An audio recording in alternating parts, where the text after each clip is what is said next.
आपको याद है कि लास्ट लेक्चर में हमने क्लिपर्स को कवर कर लिया है। क्लिपर्स दो तरीके के हमने पढ़े थे, सीरीज क्लिपर और पैरेलल क्लिपर। और आज का जो वीडियो है क्लिपर के बाद जो अगला टॉपिक है जिसके ऊपर काफी न्यूमेरिकल्स आते हैं एग्जाम में, यूनिवर्सिटी एग्जामिनेशंस में भी और कॉम्पिटिटिव एग्जाम्स में भी, वो है हमारा क्लैम्पर।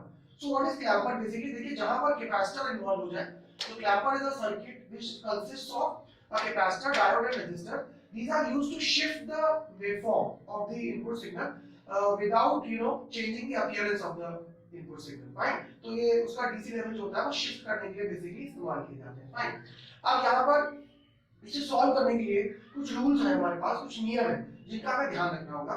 सबसे पहला और इम्पोर्टेंट नियम ये है कि आप इनपुट के रिस्पॉन्स के उस पोर्शन को एनालाइज करेंगे जब आपका जो डायोड हो वो फॉरवर्ड बायस हो, यानी कि इनपुट साइकिल जब आप देखेंगे, फॉर एग्जांपल यहाँ स्क्वायर वेव गिवन है, हमें ये देखना जरूरी है कि हम एनालिसिस कब करें। जरूरी नहीं है कि एनालिसिस हमेशा 0 से t/2 में ही होगी। यहाँ पर ये सब डिपेंड करता है डायोड के ओरिएंटेशन के ऊपर। ठीक, मान लीजिए आपकी जो t/2 से t की साइकिल है वो फॉरवर्ड बायस कर रही हो तो आप उसमें एनालिसिस करेंगे, अगर 0 से t/2 कर रही हो तो उसमें एनालिसिस करेंगे। फॉर एग्जांपल इस पर्टिकुलर केस में यदि आप ऑब्जर्व करें तो पॉजिटिव साइकिल जो है वो डायोड को फॉरवर्ड बायस कर रही है। पॉजिटिव साइकिल से डायोड फॉरवर्ड बायस हो रहा है तो एनालिसिस शुरू पॉजिटिव साइकिल से की गई। अगर यहीं पर ये डायोड ऐसे ना लगी होगी, अगर इसका ओरिएंटेशन बदल देते तो इसकी एनालिसिस पॉजिटिव साइकिल से शुरू ना होगी, कौन सी साइकिल से शुरू होती? नेगेटिव साइकिल से। तो पहला रूल, फर्स्ट रूल यही कहता है कि start the analysis bye examining the response of the portion of input waveform that will forward bias the diode. Right, तो एनालिसिस शुरू करें। ठीक है, चलिए तो एग्जामिन किया। अच्छा, और ये एग्जामिन करने के बाद आप क्या करिए, assume that the capacitor charges because of its surrounding network, और उसमें उसके अंदर एक वैल्यू आ जाती है वोल्टेज की और वो बैटरी की तरह बिहेव करता है। ठीक, तो हम ये दो रूल्स अभी हम कर रहे हैं। ठीक, तो पहला क्या है, हमने बोला एग्जामिन कर रहे हैं तो भाई कौन सा साइकिल डायोड को फॉरवर्ड पास कर रहा है, जो है पॉजिटिव साइकिल कर रहा है। तो 0 से t/2 की हमने एनालिसिस करी, हमने साइन लगाया, देखिए प्लस माइनस, और डायोड भी पहुंचा प्लस माइनस, तो आपको पता है ये आइडियल डायोड है तो ये क्या हो गया, शॉर्ट सर्किट से रिप्लेस हो गया। तो यहाँ पर हमने इसे शॉर्ट सर्किट से रिप्लेस कर दिया। ठीक, और फिर मैंने आपसे क्या बोला कि आप क्या निकालिए, आप VC की वैल्यू निकालिए। तो हमने VC की वैल्यू निकाली, हमने KVL इक्वेशन लगाई, plus Vin minus VC equal to 0, VC equal to V। तो हमने VC इक्वल टू Vin निकाल लिया। अच्छा, स्केच तो हमें यहाँ पर भी आउटपुट वेवफॉर्म ही करनी है, तो लगे यहाँ पर V0 भी निकाल लेते हैं। V0 क्या है, देखिए ध्यान से, देखिए V0 है VR के बराबर और VR है शॉर्ट सर्किट के पैरेलल में, यानी VR है शॉर्ट सर्किट के बराबर। और आप सभी को पता है कि शॉर्ट सर्किट में जो वोल्टेज ड्रॉप होता है वो 0 होता है, इसलिए इस लॉजिक के हिसाब से V0 equal to VR equal to 0। Right, यानी कि हमने इतनी एनालिसिस में केवल क्या किया, हमने VC की वैल्यू कैलकुलेट कर ली और साथ साथ हमने V0 की वैल्यू कैलकुलेट कर ली। ठीक, अब हम आगे बढ़ते हैं।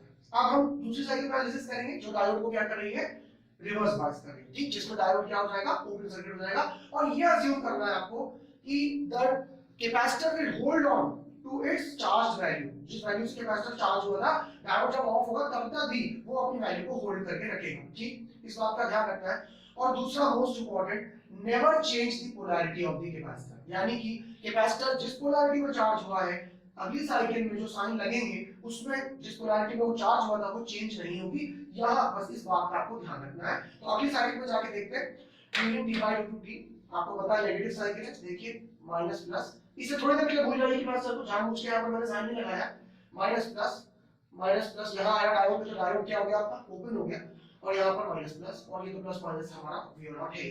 अब क्या बात कही है, गोल्डन रूल क्या है, never change the polarity of capacitor. का क्या मतलब है कि कैपेसिटर जिस पोलैरिटी में चार्ज हुआ था आप वही पोलैरिटी रखेंगे जिस पोलैरिटी में वो चार्ज हुआ था। फ्रेंड्स, अगर यहाँ पर वो माइनस प्लस में चार्ज हुआ होता तो वहां पर भी पोलैरिटी माइनस प्लस ही रहती। क्लियर? और अब हम इसको हमें अभी भी क्लोज लूप मिल रहा है, हम KVL लगा देते हैं। KVL लगाया, देखिए plus Vn minus VR plus VC equal to 0, और VC की वैल्यू हम पहले कैलकुलेट कर चुके हैं, इसकी वैल्यू Vn के बराबर है। तो क्या आया, VR equal to Vn plus Vn, that is VR equal to 2Vn। और आप जानते हैं कि V0 जो है वो पोलैरिटी उसकी मिसमैच है VR से, तो V0 is equal to minus VR, that is V0 equal to minus 2Vn। Fine.